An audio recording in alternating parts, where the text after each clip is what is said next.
예, 문정인 대통령 통일 외교안보 특보에 한미 관계 발언을 두고 파장이 점점 커지고 있는 것 같은데요. 청와대는 한미 정상회담을 의식해서 진화에 나섰지만 논란은 쉽게 가라앉지 않고 있습니다. 전문가들과 함께 정치권 상황 포함해서 짚어보도록 하겠습니다. 네, 김홍국 경기대 겸임교수, 이현정 문화일보 논설위원 나와 계십니다. 어서 오십시오. 네, 안녕하십니까. 예, 워싱턴에서 열린 이 행사였는데 뭐 두 분 다 아시는 대로 이제 주요 그 골자는 핵 미사일 활동 중단하면 미국의 한반도 전략 자산과 한미 연합 군사 훈련을 축소할 수 있다. 이런 내용입니다. 뭐 이제 이거에 대한 해석은 정치권에서도 계속 나오고 있고요. 두 분께서 이 발언 어떻게 보시는지 좀 들어보도록 하겠습니다. 김홍국 교수께서는 어떻게 생각하세요? 네, 문정인 특보의 발언이 나흘 전에 문재인 대통령이 6.15 정상선언 17주년 행사에서 했던 발언보다 조금 더 나간 발언입니다. 예. 당시에 북한의 핵미사일 추가 도발을 중단하면 조건 없이 대화에 나설 수 있다라는 입장이었는데요. 예. 이번에 문정인 특보의 발언은 그와 거기서 나아가서 미국의 한반도 전략 자산 그리고 연합 군사 훈련도 축소할 수 있다. 예. 대화에 나서는 정도가 아니라 축소할 수 있다는 그런 부분이기 때문에 한미 관계에서 상당한 영향을 미칠 수 있는 발언이다라는 것은 틀림이 없는 것 같습니다. 네. 아마 이 발언의 맥락은 저는 그렇게 봅니다. 그동안에 이명박 박근혜 정부를 통해서 남북 관계가 완전히 단절됐고요. 또 계속 이 강압과 압박, 제재로만 이루어지면서 북한과의 관계가 아무런 대화의 레버리지라든가 또 우리가 이 한반도에 이 상황을 좌우할 수 없는 그런 힘들을 다 잃어버렸다. 그렇기 때문에 북한을 대화의 장으로 끌어내야 되고 그러기 위해서는 다양한 이런 전술적인 측면에서 접근해야 된다는 측면에서 이번에 이제 그런 발언까지 나오게 본 것으로 보이는데요. 네. 저는 일단은 발언의 수위가 조금 나갔다. 예. 여기서 좀 더 저는 조절할 필요 있는데 그러나 우리가 국제정치학에서 얘기하는 것처럼 다양한 수단을 통해서 미국과의 대화를 이끌어내고 또 우리 뭐 한반도에서 한미 관계, 우리 우방의 관계는 뭐 확고하지 않습니까? 예. 미국과의 한미 관계가 가장 중요한 우리 외교 안보의 이 터전이면 분명하고요. 네. 여기에 나가서 미국 측과 이런 협의를 통해서 만일의 경우 이런 부분을 이뤄내고 북한을 대화로 끌어낸다면 결국은 지금 완전히 고착화되어 있는 단절의 상황을 조금 더 변화의 상황으로 만들 수 있다는 측면에서는 저는 그동안 문정인 특보가 해왔던 맥락에서는 거의 비슷한 맥락의 얘기가 왔다고 봅니다. 그런 네. 측면에서 이번 한미 정상회담에서 일정하게 협상력 있는 카드로 저는 차용할 가능성은 있다고 보고요. 예. 대신에 발언 수위와 시점을 조금 더 조절했으면은 정상회담에 좀 더 긍정적인 영향을 주지 않았을까. 왜냐하면 자칫하면 미국 내에서도 상당한 매파 정치인들이라든가 또는 이 한반도의 영향력과 관련해서 최근에 비판적인 시각을 가진 정치인들이 있거든요. 네. 이 부분에 대해서 자칫하면 악화시킬 수 있는 가능성이 있기 때문에 이 부분을 새로 이제 외교부 장관이 임명된 강경화 장관과 우리 외교 안보 라인이 미국과 어떻게 또 협의해 나가느냐. 저는 이 이후의 관리에 또 다른 그 우리의 성패가 달려 있다고 그런 판단을 하고 있습니다. 네, 이현종 논설위원께도 마찬가지로 드리겠습니다. 어떻게 보셨어요? 저는 뭐 김 교사 조금 의견이 다른데요. 네. 저는 일단 이 대통령 특보라는 자격 그리고 이제 한미 정상회담을 한 10일 앞뒀다는 시기적인 문제. 예. 그리고 근본적으로는 이 내용적인 문제에서 일단 굉장히 부적합했다라고 생각이 듭니다. 특히 이제 대통령 특보자격이라는 것은 사실은 이 문정인 그 특보 같은 경우는 문재인 대통령의 외교의 멘토라고 이야기할 정도로 네. 사실 영향이 있는 분 아니겠습니까? 네. 그렇기 때문에 이걸 단지 개인 의견으로 받아들이지 않을 것이라는 것과 함께 또 시기적으로 본다면 지금 정상회담이 열리는데 미국 같은 경우는 지금 오토 웬비어 그 사건 때문에 예. 상당히 북한에 대해서 굉장히 기강되어 있는 그런 상황입니다.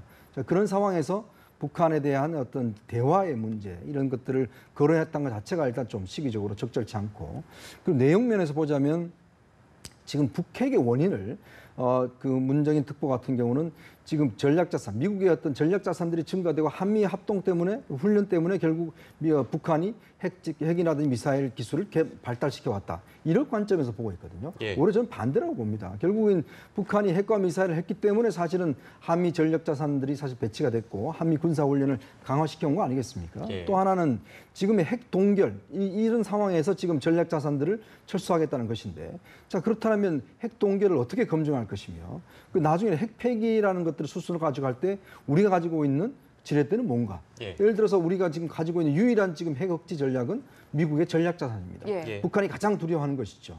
자, 그것들을 예를 들어서 뒤로 물릴 경우에 그러면 핵에 대한 동결, 북한 핵이 그냥 가지고 있는 것이거든요. 미사일이라든지. 예. 그런 거에 대해서 만약에 나중에 폐기할 국면에서는 어떤 카드를 내밀 것인지에 대한 대안이 없다는 것이죠. 예. 그렇기 때문에 종합적으로 상당히 좀 저는 부적절했다 이렇게 평가를 하고 싶습니다. 네, 앞서 말씀하신 것처럼 발언을 한 이 시기적인 문제가 여러 가지 지적이 나오고 있는데 한미 정상회담을 앞두고 있기 때문이거든요. 청와대 입장에서도 상당히 난감할 것 같습니다. 청와대 입장에서 그래서 이제 네. 엄중하게 이런 그런 말씀을 드렸다. 다시 예. 말해서 문재인 대통령의 사실상 외교안보의 멘토 역할을 하고 있는 사실 중요한 인물 아니겠습니까? 네. 그렇기 때문에 문정인 특보에게 이런 시기상이라든가 여러 가지 엄중함에 대해서 이제 전달을 했죠. 저는 이런 부분들도 앞으로 한미 관계에서 우리의 확고한 우방이고 또 북한의 이런 도발을 막기 위해서 다양한 전략적 어프로치가 취해져야 된다고 봅니다. 그런 상황 속에서 과거 정부에서 완전히 지난 9년 넘게 사실은 이명박 박근혜 정부에서 아무런 변화도 이끌어내지 못한 채 예. 북한에서 도발하면은 미국에 제재해달라, 중국에 제재해달라. 사실은 우리 정부가 할 수 있는 건 아무것도 없었습니다. 네. 도리어 인도적 지역까지 끊으면서 국제사회에서 우리가 도리어 비난을 받는 상황까지 왔거든요. 예. 그렇기 때문에 저희는 우리가 주도적으로 이 상황을 바꾸면서 미국의 이해를 구해 나가는 측면에서는 저는 이것이 전략 자산이라든가 또는 훈련을 완전히 철수하는 것이 아니라 일정한 축소, 사실은 그 접근할 수 있는 방법으로는 저는 가능하다고 봅니다. 그런 측면에서 이런 부분들에 대해서 청와대는 미국 측에 사실 잘 이해를 구하는 측면이 필요하고요. 예. 이것이 결국은 국제 정착에서 서로 간의 협상이 이루어질 때는 한 목소리로만 하는 것보다는 국내에서는 다양한 얘기들이 나오고 우리 정부가 취할 수 있는 여러 가지 접근 방법에 대해서 얘기가 되면서 미국 측과 조율해 나갈 때 저는 그것이 바로 진정한 외교가 되고요. 만일의 경우 우리가 미국에 대해서 우리 한반도의 상황에 대해서 아무런 이런 우리 측의 입장을 얘기하지 않을 때는 결국은 미국, 일본, 한국에 의한 미일한 우리는 일본에마저도 종속되는 그런 외교안보적 위치를 가질 수밖에 없거든요. 중국과의 관계라든가 여러 가지를 고려할 때 저는 우리가 적극적인 이런 현상 타개 정책을 펼쳐야 되고요. 그러기 위해서는 미국에 대해서 우리의 한국의 한반도의 입장을 적극적으로 설명하고 이해를 구하면서 하는 노력이 필요하다고 봅니다. 왜냐하면 트럼프 행정부가 지금 출범한 지 얼마 안 됐기 때문에 네. 예. 한반도에 대한 외교안보 전략이 완벽하게 정해지지 않았습니다. 이럴 때 예, 예. 우리의 입장을 적극적으로 설명하고 미국과 함께 해나간다면 저는 새로운 가능성을 만들 수 있다고 그런 판단을 하고 있습니다. 네, 이 관련 발언이 이제 논란이 되니까 한편으로는 그런 발언을 했는데 청와대가 과연 몰랐을까라는 의문을 많이들 하셨을 테고 그래서 오늘 청와대가 공식적으로는 아까 보내드린 대로 이제 사전 조율은 없었고 이제 경고의 메시지를 던졌다 이렇게 얘기를 했습니다만 과연 몰랐을까요? 어떻게 보세요? 저는 뭐 몰랐을 리 없다고 보여지죠. 왜냐하면 뭐 문정인 특보가 평소 어떤 생각을 가졌는지는 뭐 청와대 다들 아실 것이고 예. 또 지금 현재 행사 자체가 보면 우드로 윌슨 센터와 우리가 동아시아 센터가 이제 공동해서 세미나지 않습니까? 예. 사실 이런 세미나가 지금 한미 정상회담을 앞두고 있기 때문에 어떤 면에서 보면 문정인 특보가 참여했다는 것은 우리 정부의 어떤 입장들을 간접적인 이런 형태를 통해서 예. 사실 미국 측에다가 이야기를 하는 것이거든요. 예. 그러니까 그렇다고 본다면 충분히 그 어떤 방미의 어떤 중대성 의미라든지 예. 그런 것들을 충분히 알 겁니다. 그리고 지금 트럼프 행정부가 들어오면서 트럼프가 아직까지 대북 정책에 대한 방향들을 아직 뭐 구체적으로 정하지는 않았지만 일단 트럼프의 어떤 돌발성이나 불가 예측성이라든지 그런 게 충분히 있지 않습니까? 예. 그런 상황에 지금 이번 정상회담을 만약에 예전에 우리가 부시와 김대중 대통령 때 정상회담 같이 그때 뭐 부시 전 대통령이 김대중 대통령한테 디스맨이라고 이야기를 하면서 상당히 그 한미 관계가 끌어들었던 예. 그런 측면도 있고 노무현 대통령이 처음에 방문했을 때 반미면 좀 어떠냐 이런 이야기를 해서 사실 한미 관계가 굉장히 경색됐던 국면이 있습니다. 예. 자 그러면 이런 상황에서 트럼프가 과연 사드 문제와 덧붙여서 한미 동맹에 대한 한국 내에서 이런 목소리가 나온다라면 지금 어떻게 받아들일 것인지 만약 이런 것들이 국내 정치로 본다라면 저는 상당히 예전에 광우병 사태와 비슷한 어떤 정치 외교적인 어떤 재앙도 있을 수 있다라는 생각도 들거든요. 예. 그렇기 때문에 우리 정부가 사실은 한미 정상회담을 좀 더 치밀하게 접근해야 되는데 예. 이런 식으로 접근해 가버리면 이건 상당히 우리 측 패를 다 까버린 거예요. 솔직히 이야기해서. 만약 예. 이게 어떤 면에서 우리 카드를 하더라도 미리 우리 카드를 까버리는 것이 돼버리거든요. 그러면서 볼 때는 우리가 미국 측한테 제시할 수 있는 카드 또 협상의 어떤 레벨 이런 것들이 상당히 줄어들기 때문에 협상 전략 면에서도 제가 볼 때는 상당히 실패한 것이 아닌가라고 보여집니다. 네, 두 분의 의견을 종합적으로 들어봤는데요. 뭐 긍정적이든 부정적이든 아무튼 지금 상황은 이 발언이 논란이 되고 있는 상황이고 그래서 정치권은 민감하게 반응을 하고 있습니다. 일단 각 당의 입장을 저희가 준비한 게 있는데요. 좀 들어보고 돌아오겠습니다. 우리 외교 안보의 폭탄이나 마찬가지입니다. 당장 국가 운명이 걸린 외교 안보의 상전 노릇이나 대통령의 멘토 역할을 하지 말고 사퇴해야 할 것입니다. 회담 전에 대통령 의중을 공개해서 회담이 시작되기도 전에 한미 간의 이견을 노출시키고 외교 협상의 전략 ABC도 찾을 수 없었다. 한미 정상회담을 사전에 조율해야 될 임무를 가지고 간 특보가 이렇게 좌충우돌 평지풍파를 일으키는 것은 매우 위험한 일이고 응당 책임을 물어야 할 것입니다.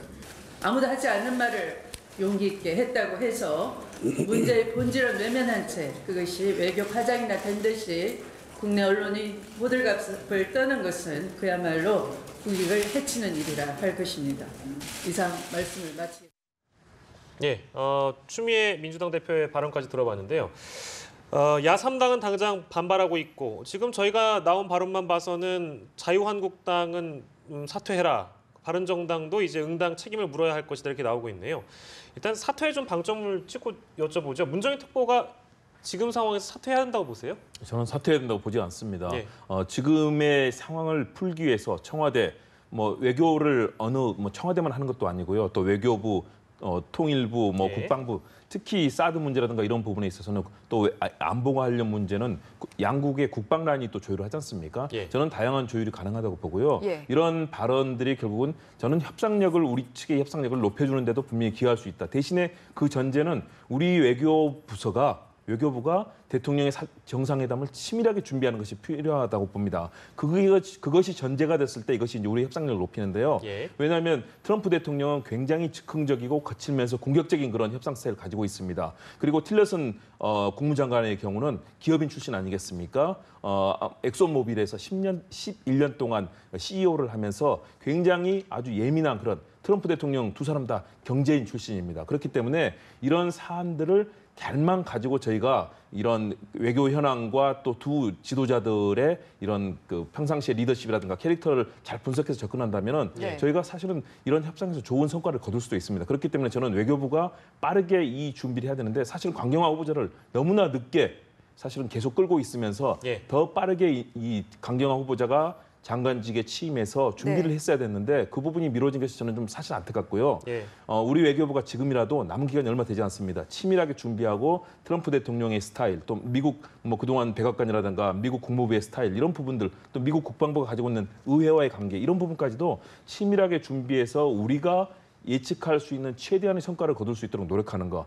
청와대도 여기에 함께 나서준다면 예. 저는 그렇게 나쁘지 않은 상황이라고 보고요. 예. 여기서 잘 해낼 수 있는 것 이것이 결국은 의미 있는 것이기 때문에 지금 사태를 거론하는 것은 예. 야당의 지나친 저는 공세라고 판단을 합니다. 사퇴로는 정치 공세고 너무 나간 발언이라고 생각하시고 이현종 논설위원께서 같은 의견이십니까? 아닙니다. 저는 지금 문정인 특보가 계속 특보 역할을 하는 것 자체가 예. 지금 어떤 면에서 한미 관계에 상당히 장애가 될 수가 있다는 측면이 있거든요. 왜냐하면 지금 어떤 면에서 보면 지금 미국의 당국자들이 반응이 보면 나왔을 때 개인 의견으로 받아들인다. 정부의 입장이 아닐 것이다. 이건 예. 굉장히 외교적으로 자제한 이야기입니다.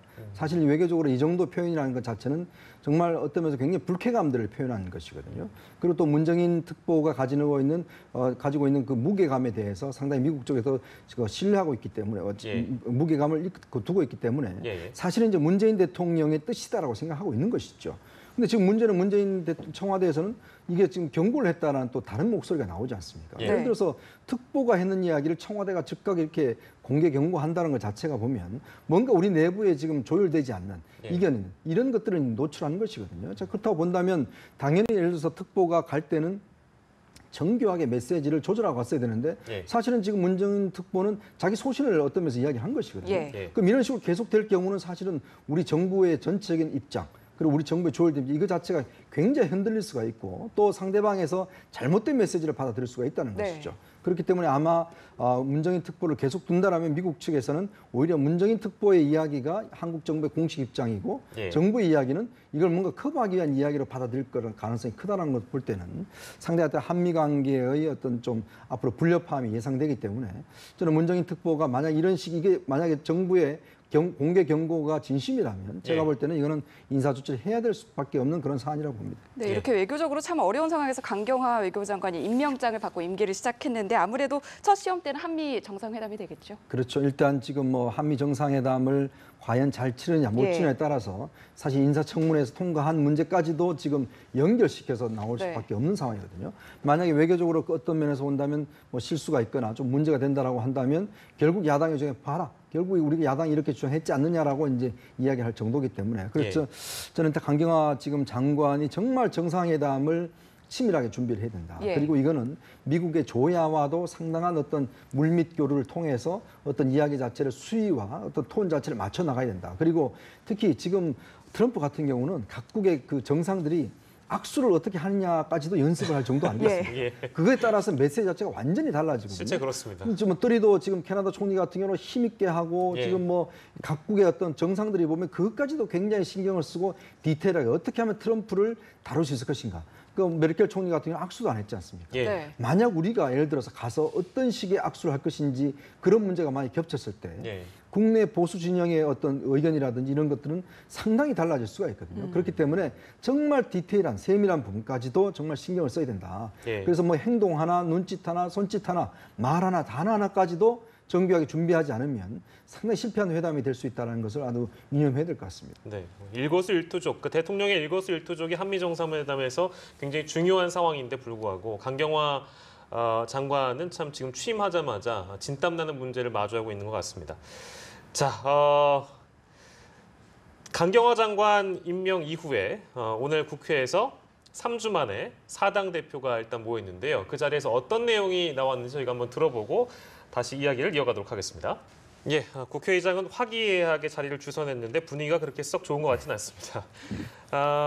그렇습니다. 뭐 이제 주말에, 그러니까 강경화 장관 임명 이후에 이 정도의 상황은 다들 예상을 하셨을 텐데요. 근데 내일 모레 이제 슈퍼 수요일이 예정돼 있고 6월 임시국회 이거 제대로 굴러갈 수 있겠느냐는 우려가 벌써부터 나오고 있는데 어떻게 예상하세요? 제대로 굴러가기는 어려워 보입니다. 예. 왜냐하면 야당의 방금 전에 보셨지만 제1야당인 정우택 원내대표, 자유한국당 원내대표의 발언에서 예. 아주 강한 반발 그리고 가시가 돋쳐 있는 말을 느낄 수 있지 않습니까? 예. 그런 것처럼 사실상 이제 바른정당과 자유한국당이 국회 사실상 상임위에 함께하지 않겠다. 예. 다시 말해서 국회 보이콧 상황을 지금 얘기를 한 건데요. 네. 그렇다면 추경이라든가 또는 여러 가지 정부 조직법 개정안 이런 부분이 지금 성사되기는 좀 어려워 보입니다. 그런 측면에서 저는 청와대에서 더 사실은 몸을 낮췄어야 됐다. 뭐 인사청문회가 뭐 참고용이다. 사실은 말이 안 되는 거거든요. 인사청문회는 야당의 지적일지라도 정말 국민의 목소리처럼 무겁게 받아들여야 되는 것인데 이런 부분을 폄하해서는 안 되고요. 저는 예. 앞으로도 지속적으로 청와대와 또 문재인 대통령, 여당이